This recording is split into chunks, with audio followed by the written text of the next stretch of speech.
Salut à tous les investisseurs sans cravate et bienvenue dans cette nouvelle vidéo de la longue série présentation et analyse des sociétés du CAC 40. On se retrouve aujourd'hui pour analyser une nouvelle société, encore une fois, cette fois-ci dans les services aux collectivités et plus précisément les services des eaux, puisqu'on va parler de l'entreprise Veolia. D'ailleurs, je ne sais pas si vous l'avez remarqué, mais moi aussi je suis en vacances et du coup j'ai ralenti un petit peu le rythme de mes vidéos. Mais ça continue, la série continue, on ne s'arrête pas. On va essayer de faire un épisode par semaine seulement au lieu de 2 d'habitude. Et on reprendra en septembre au rythme normal.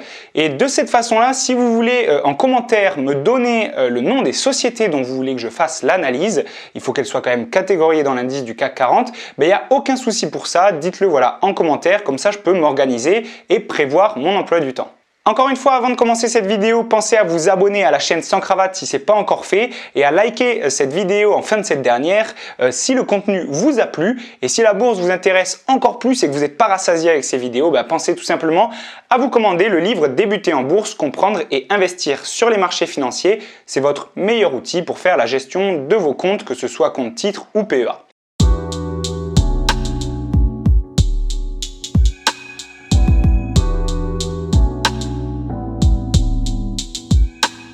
Donc voilà, c'est parti, on s'attaque à la présentation de Veolia, ou plutôt du groupe Veolia, puisqu'il est présent vraiment sur 3 secteurs d'activité qu'on va présenter juste après.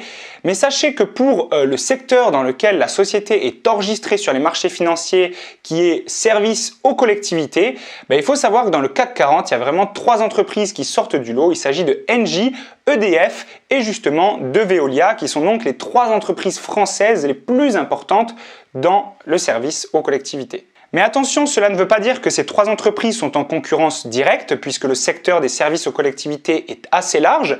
Et au final, on remarquera que Engie et EDF sont plutôt dans la production et la distribution d'électricité. En tout cas, c'est la majeure partie de leur chiffre d'affaires qui provient de cette activité-là.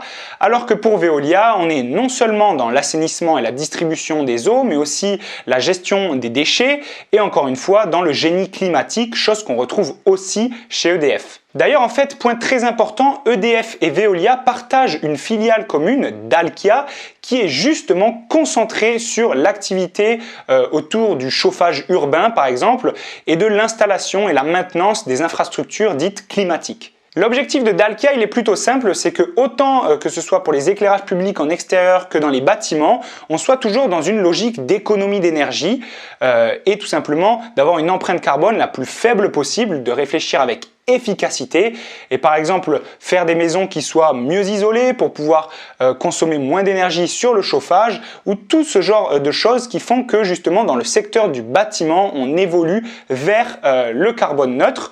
Ça se passe par Veolia, puisque tout simplement, eux, ils ont vraiment une cellule dédiée de l'ingénierie pour la conception des outils qui vont permettre de réaliser ces bâtiments-là.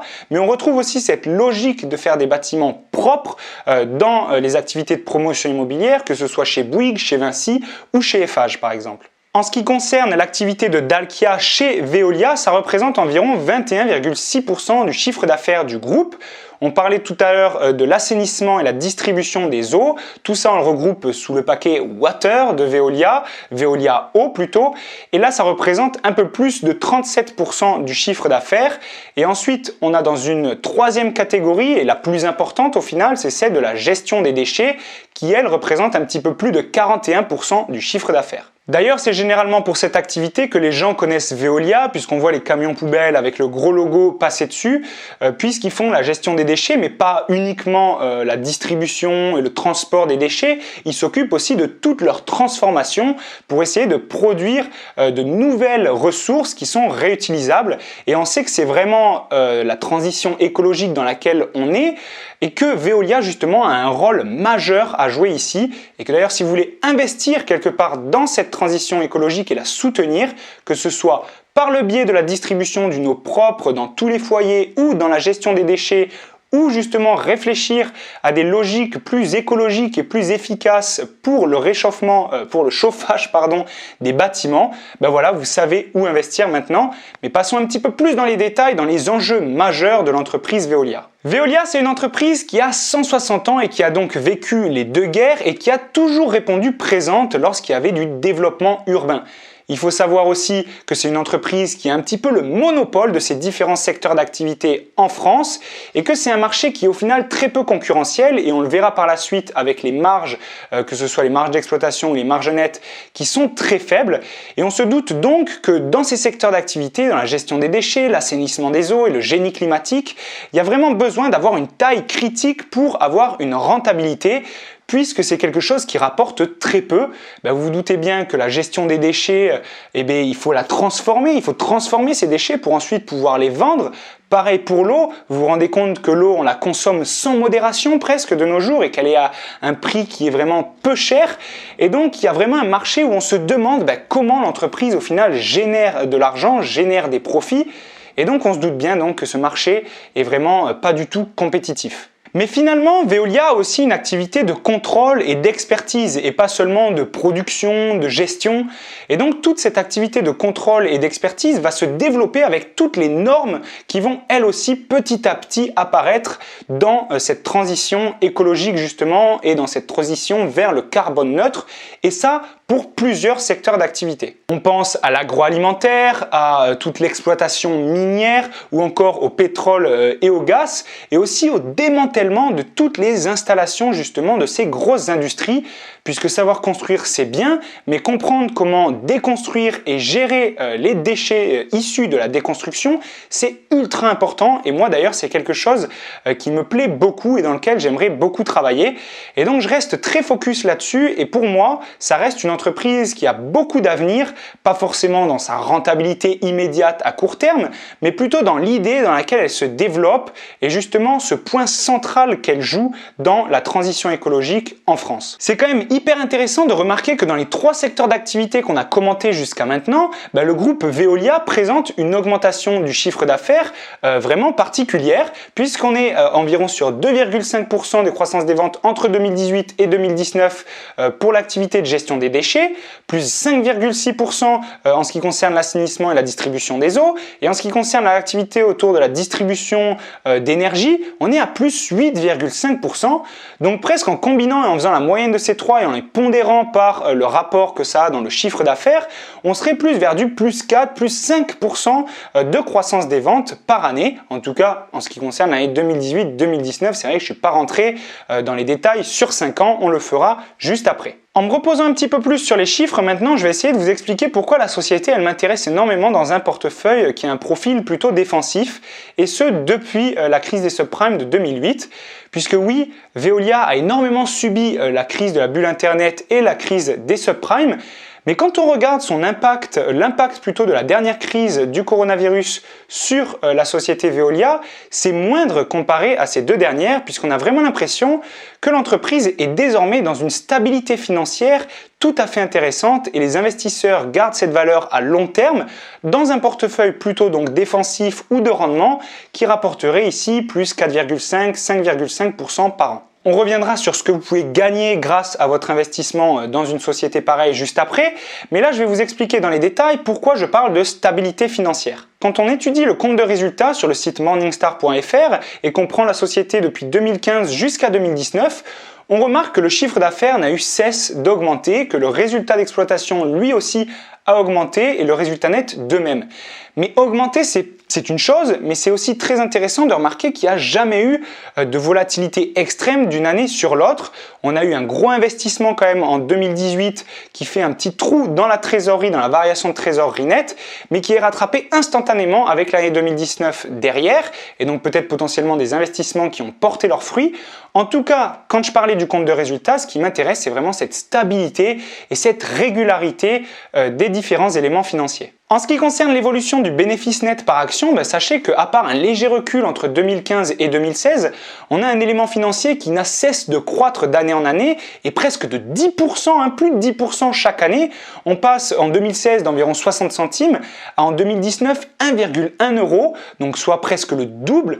Et ça, c'est vraiment quelque chose de très rassurant au niveau de la rentabilité potentielle de l'entreprise. Au niveau des dividendes, c'est la même chose, il n'a cesse d'augmenter depuis 2015. On passe d'environ 70 centimes à 92 centimes en 2019.